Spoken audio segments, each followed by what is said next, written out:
Quando nós falamos de movimentação dentária, a força de compressão vai gerar um processo inflamatório aqui no ligamento periodontal, com recrutamento de monócitos da corrente sanguínea a partir da vasodilatação e aumento da permeabilidade vascular, que vai culminar então na formação dos osteoclastos.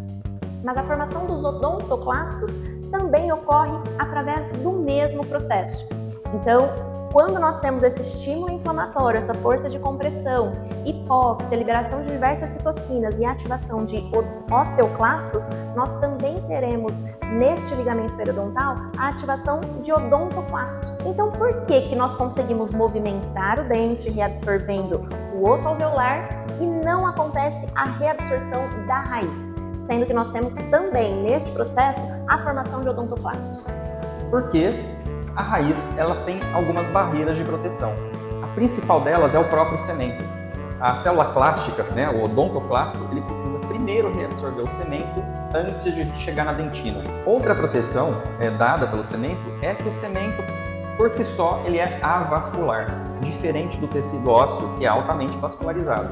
E as células plásticas, elas são formadas a partir de monócitos que vêm do sangue.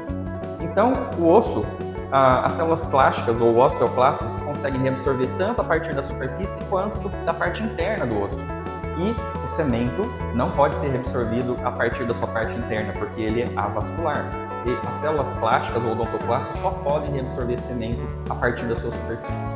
E a terceira, e uma das mais importantes maneiras de proteção contra a reabsorção radicular, é que os cementoblastos e os restos epiteliais de malacês secretam de maneira basal, contínua, osteoprotegerina. Esta citocina é uma molécula-chave que desliga a clastogênese, odontoclastogênese ou osteoclastogênese.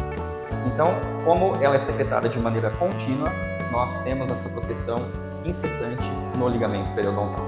Dessa maneira, a ortodontia se torna viável, porque o osso vai ser reabsorvido, mas a raiz, uma vez que essas barreiras de proteção não sejam vencidas, a raiz está protegida.